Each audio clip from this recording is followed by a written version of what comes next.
My module looks at the practice of global cooperation. It starts with a simple premise.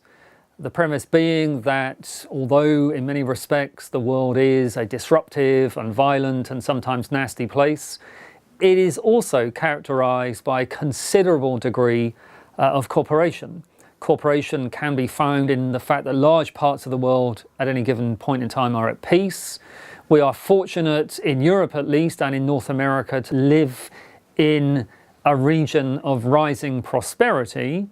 And we are also fortunate that certainly in Europe, North America, and indeed many other parts of the world, we live where the rule of law, institutionalization and governance largely works. And what my module seeks to do is to look at those practices of cooperation, to try and understand them and to try and explain them. We will do so by looking at different periods of time and different themes. So for instance, we will look at the Cold War, which was an example of cooperation between potential adversaries, looking at how the US-led Western Bloc managed, despite deep disagreements, to cooperate with the Soviet Union and the Warsaw Pact in Eastern Europe. We will also look at cooperation among friends. You might assume that cooperation among friends is straightforward, and in many ways it is, but even cooperation among friends will require negotiation and compromise. So we do an extended case study of the North Atlantic Treaty Association, NATO.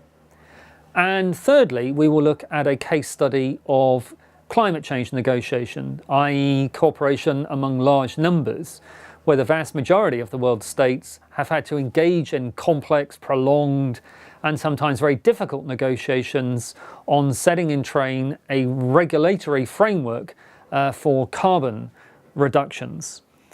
Having done all of that, you will then engage in forms of assessment. That currently involves writing a policy brief, which would mimic the sort of advice you might give to a government minister.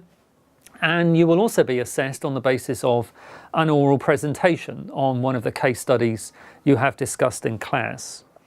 And having completed all of that, I hope you would learn and appreciate that we live in a complex global system, part of which at least is characterized by cooperation as much as it is competition.